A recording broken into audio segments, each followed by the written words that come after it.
Rodney, the deal is agreed, and the plan for Greece to cut its debt to 120% of GDP by 2020, compared with the current 160%. Can that really be done?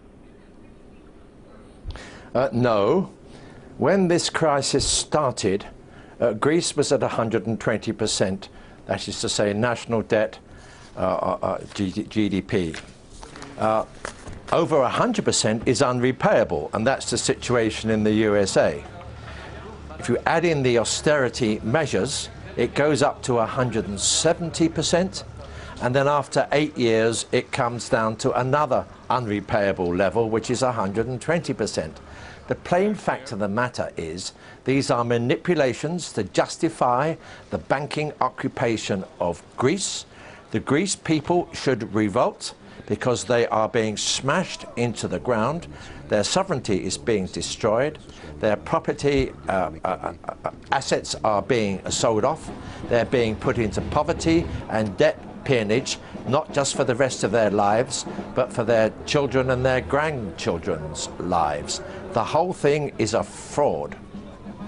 Well, if Greece again fails to meet its targets, and based on what you're saying, it sounds like that could happen, is there anything left in the country that could be cut? Yeah, the Greek people are brave people. One thinks of their record during the Second World War. They're highly inventive people. All that they need, in fact, is a new policy. That policy must start by controlling the banks, which create money out of nothing, put it at compound interest, and do not put it into the real economy, and in particular to the spreading of the real economy.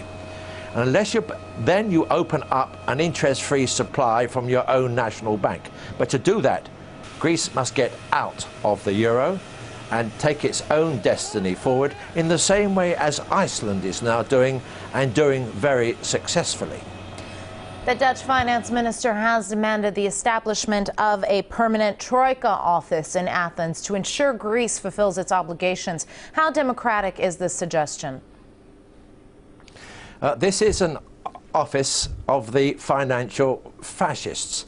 These are the local Nazi implementers.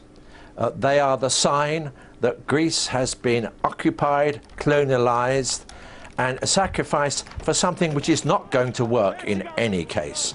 The office should be kicked out, for starters. Well, the EU is kind of seen by many as taking on a sort of parental role when it comes to Greece, writing off part of its debt, giving more money in exchange for promises that Athens will do what its creditors say. Tell me very quickly, why is the bloc so keen to hold on to such a shiftless member?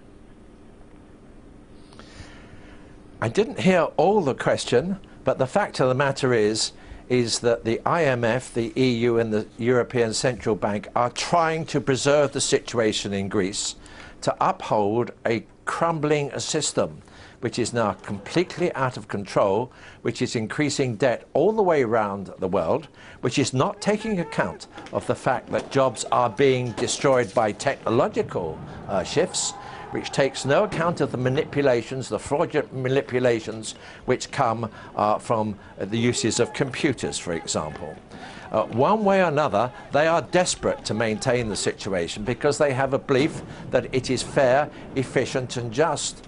They also think it will come back into balance. It is not fair, it is certainly not efficient, it is not just, and it is not coming back into balance. So you're really seeing part of an overall downward turn, which is going to go on for the next 10, 15 or 20 years.